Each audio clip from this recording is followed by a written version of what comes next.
षट्कारो भूतभव्य भवद प्रभुः भूतकृद् भूतभृद्भावो भूतात्मा भूतभावना भूतात्मा परमात्मा च मुक्तानां परमागते अव्ययः पुरुषः साक्षी क्षेत्रज्ञोऽक्षर एव च योगो योगविदानेता प्रधानपुरुषेश्वरः नारसिंहवपुः श्रीमान् केशवः पुरुषोत्तमः सर्वशर्वशिवस्थानोर्भूताधिर्निधिरव्ययः सम्भवो भावनो भर्ता प्रभवः प्रभुरीश्वरः स्वयंभुः शम्भुरादित्यः पुष्कराक्षो महाश्वरः अनादिनिधनो धाता विधाता धातुरुत्तमः अप्रमेयो ऋषिकेशः पद्मनाभो वरः प्रभुः विश्वकर्मा मनुस्त्वष्टास्थविष्टस्थविरो ध्रुवः अग्रह्य शाश्वतः कृष्णो लोहिताक्षः प्रतर्दनः प्रभूतस्त्रिककुब्धाम पवित्रं मङ्गलं परम् ईशानः प्राणो ज्येष्ठः श्रेष्ठः प्रजापते हिरण्यगर्भो भूगर्भो माधवो मधुसूदनः ईश्वरो विक्रमी धन्वी मेधावी विक्रमक्रमः अनुत्तमो दुराधर्ष कृतज्ञपृतरात्मवान् सुरेशः शरणं शर्म विश्वरेता प्रजाभवः अहः संवत्सरो व्याळः प्रत्ययः सर्वदर्शनः अजः सर्वेश्वरः सिद्धः सिद्धिः सर्वादिरच्युतः वृषाकविरमेयात्मा सर्वयोगविनिश्रितः वसुर्वसुमनो सत्यः समात्मा संवितः समः अमोघः पुण्डरीकाक्षो वृषकर्मा वृषाकृते रुद्रो बहुशिरा बभ्रुर्विश्वयोनिः शुचिश्रवाः अमृतः शाश्वतस्थाणुर्वरारोहो महातपाः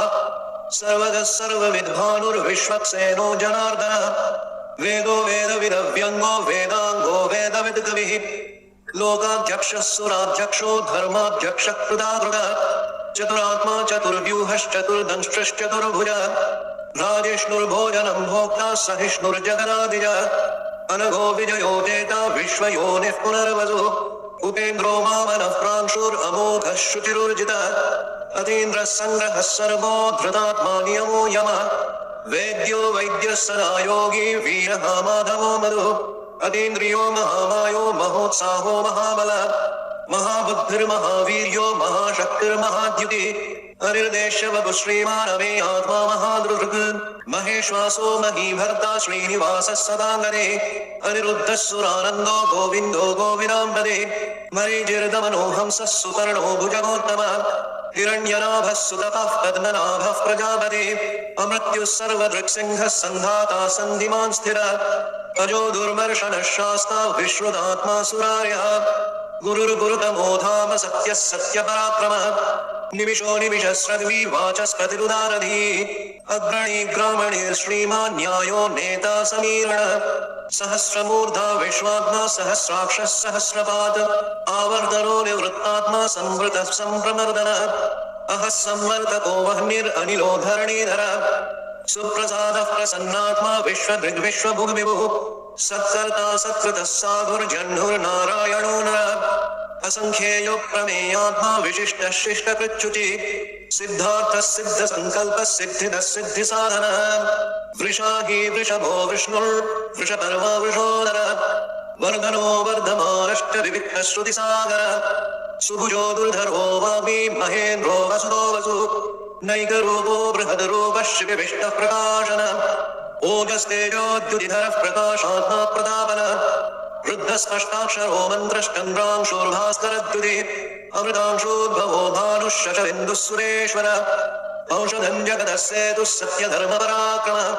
भूतभव्यभवन्नाथः पवनः पावनो नः कामः कामकृतान्तः कामः कामः प्रदः प्रभुः युगादिकृतियुगावर्तो नैकमायो महाशनः अदृश्यो व्यक्तरूपश्च सहस्रजितनन्दयत् इष्टो विशिष्टः शिष्टेष्टः शिखण्डीनहुषो वृषः क्रोधः क्रोधकृत्तर्ता विश्वबाहुर्महीधरः अच्युतः प्रथितः प्राणः प्राणदो वासमानुयः अपान्निधिरधिष्ठानमप्रमत्तः प्रतिष्ठितः स्कन्दस्कन्दधरो धुर्यो वरदो वायुवाहनः वासुदेवो बृहद्भानुरादिदेवः पुरन्दरः अशोकस्तारणस्तारः शूरः शौर्यजनेशः अनुकूलः शतावर्तः पदवी पदमनिभेक्षणः पद्मनाभो रविन्दाक्षः पद्मगर्भः शरीरर्हन् महर्दुर्वृद्धो वृद्धात्मा महाक्षो गरुडध्वजः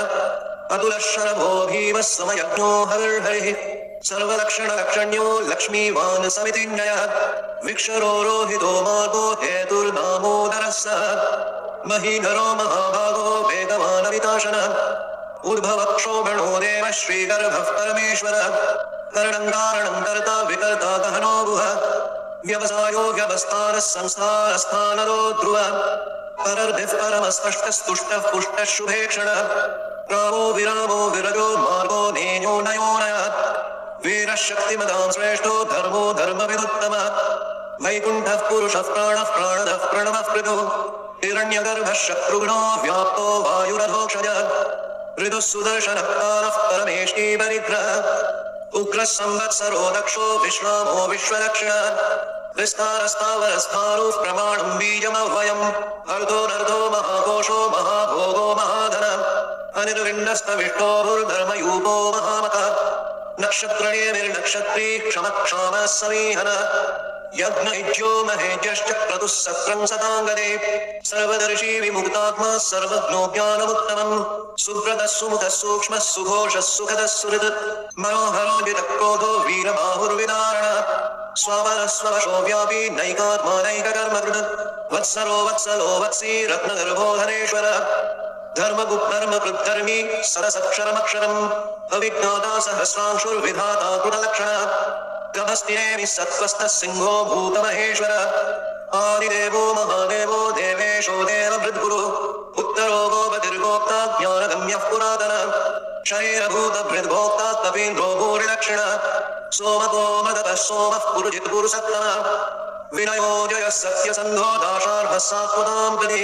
जीवो विनयिता साक्षी मुकुन्दो मितविक्रमः अम्भोनिधिरनन्दात्मा महोदधिशयोऽन्तरः अजो महार्हः स्वाहाभ्यो जिता मित्रः प्रमोदनः आनन्दो नन्दनो नन्दः सत्यधर्मातृविक्रमः महर्षि प्रतिराजाय कृतघ्नो मेदिनीपति त्रिपदस्त्रिदशाध्यक्षो महाशृङ्गः कृतान्तकृत् महावराहो गोविन्दः सुषेणः कनकाङ्गदी कुह्यो गभीरो गहनो गुप्तश्चक्रगदाधरः